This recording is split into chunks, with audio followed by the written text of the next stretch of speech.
everybody. So today I am going to trim back this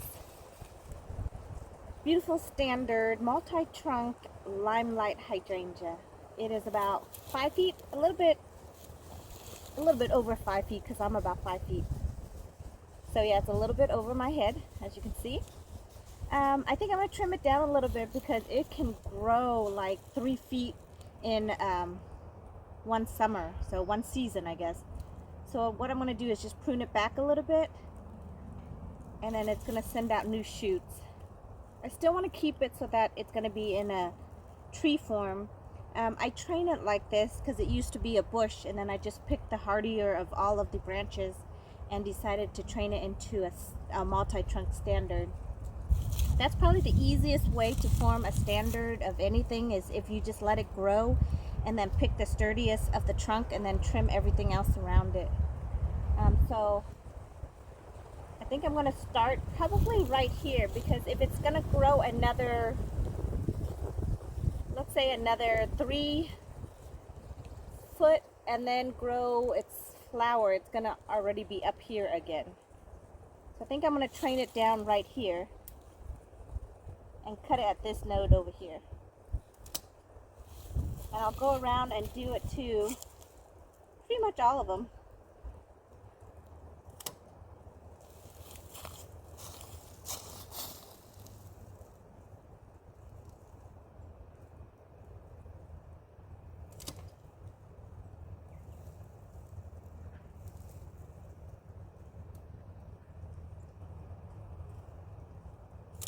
I'm just making sure that I keep the same level for them all.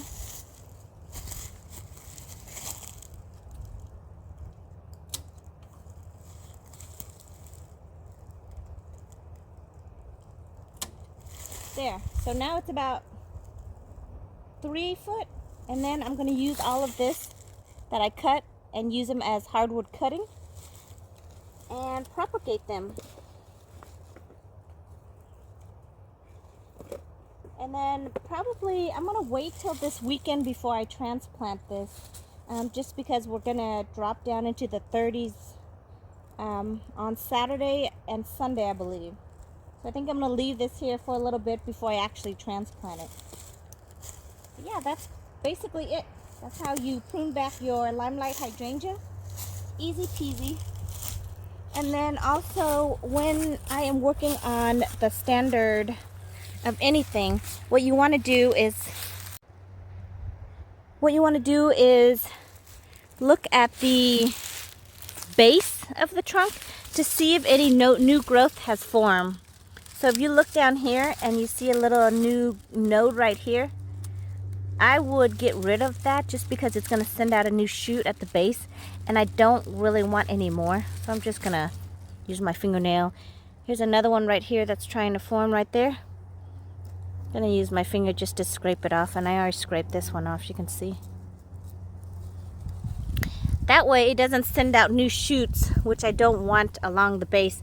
Even with these stems over here, even with these stems, you don't want to have the shoots coming off from the base. If you want to train it into a standard, which is a tree form, you want all of these to become tree trunks. So starting from down here, you see these little nodes right there. So I'm going to pinch it off here as well. See it, this little guy right there? Pinch that off. There's one right here. I'm going to pinch that off. And I just go work my way up and pinch it off, because I don't want it to form any branches except for basically at the tip of it. And then from here, once they start growing, then I'm just going to let that do all the forming of the base. So I'll get a huge hydrangea ball bush up here. But down here will continue to just be the trunks. So I don't want anything to stick out. So it's easier to do this in the springtime. Early spring, like right now when it's barely budding out. Let me see. Is that about it? Oh, this one right here. See at the base? So I just come in and I use my fingernail. If you don't have fingernail, use your pruning shears. And just kind of... See, here's one over here that I did earlier, probably a couple days ago. And then I'll look at the other trunks just to make sure no sprouts is coming. There was one there, and then you can see on this back side of this one, there's one right there, and I don't want it to form because it still needs to form. I prefer it to form at the tip, of course. So look at this one, really nothing there. And then this one, not really anything here. There's a little one right there. So I'll rub that one off. And over here, see, I think for each of these over here, I'm just gonna let, it looks like 3 nodes are gonna form right there, pushing from the tip. So each of them should technically have 3 branches from the 3 nodes that are pushing out. This one only really has 2. That's okay. And this one, see how it has 3 bumps right there? 1, 2, and then this third one's coming out. So each branch should have 3 nodes coming out. So that'll give me quite a bit of bushes when it comes out, branches. So each of them will have 3 branches, and you know, you're looking at 6 trunks over here. I am looking at possibly removing one of the trunk, maybe this one right here. Only because down here, if you can see, if I let it grow any bigger, see how they're already almost touching right there? So it's already touching and rubbing, which you don't really want to do because it's going to harm the trunk. So I might remove this trunk right here, and then that way it gives room for these 2 to continue to grow. But they're still really close. So they're gonna, you know, expand as the year go by. And if one gets this big and the other about the same size, then they're gonna rub right here. But I haven't decided yet if I want to remove one of these. And then that will just leave me with a 4 trunk. And I kind of want an odd, even number of trunk. So right now I have an even. But again, I just let this one grow.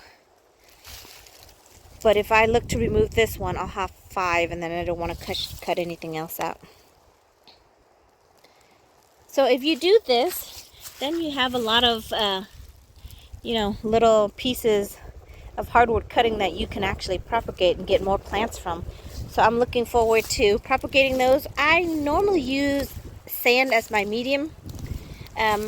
Over here I did the same thing. This was a little bit taller, probably about another foot or so, and I trimmed it back.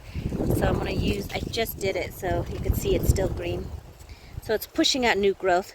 But this one I'm not training into a standard at all.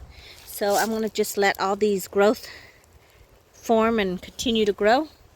Here is this one over here that I trained into a standard. It's leaning because I'm just kind of planting it in here when we moved, but it's really not really into the ground, and then I'll transplant it. But this is a standard here, and you can see from a standard you can let it grow into 3 nodes and however long you want it to be. Because I want it to be a standard, I'm gonna come down here and remove all the shoots that are coming out. So I just use my nail. Ooh, sometimes it's not too bad, but it'll callus back over. So you just kind of get rid of all those nodes that are pushing out, like this one here. Just get rid of them. Get rid of that one. These ones. I think I'm going to leave those ones at the tip. So that way it's about 2.5, 3 foot, and then all this will push out new growth, and then I'll have 3, 6, 9 new branches forming. And then if you look over here, here is another one. This one is actually upright, you can see. And it's doing good, not pushing new growth over here. Keeps going up. And then over here starts the new growth. So you have 3 here, 6 here. Well, 3 here, so that's 6. And then 3 there. So it's just going to be like the other one. I like to have 2 different ones so I can flank 2 different sides. So with this one, I'm going to leave this set, and that set, just like the other one that I just showed you. Let me see. And then Everything else here, I'm just gonna leave them in bush form. They're a little bit tiny, but they're pushing out new growth. These ones are not. But you can see the ones that are propagated. Those are the ones that really have more of a tiny branches that doesn't have the years growth on them. Here is another one I was training into a standard. This one just has a really short, stubby little body. So it's probably about 12 inches.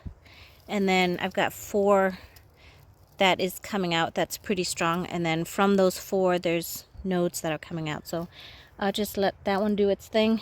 This one is the same way over here. It's leaning, but it's about another probably 12, 13 inches. And then I've got these branches coming out. They seem a little bit long, so I might trim them back, but I'm not sure yet. And then this over here is the Pinky Winky, which they were in a bush. If you watched my other previous video, I showed you the bush that they came from. I decided to whack it all back and just create a standard. So 2 Pinky Winky standard. I already cut the tip of it off a couple of weeks ago, which you can see over here. This was the tip of them. So I cut them back. And you can actually dry these and then spray paint them if you want to. And they're really pretty, but I don't have the space for home decor right now. So these 2 Pinky Winky are about the same height. So I just eyeball it. But as you can see, I let it grow and then I just chose the biggest of the stems to use as my tree trunk. And then you cut everything else back. It's really sad to cut it all back because you're like, no, I don't want to do it. But this is how I can simply and easiest way that I can come up with to form a standard without starting it from tiny little cutting and then just let it continuously grow and watch it and monitor. Because this way they're pretty sturdy. I don't really have to stake them at all. When you start them when they're super little, you got to stake them, make sure that they don't break. If they break, you have to start over. So this way it's definitely a lot better. They're really sturdy and hardy. It's probably thicker than what, like a number 2 pencil.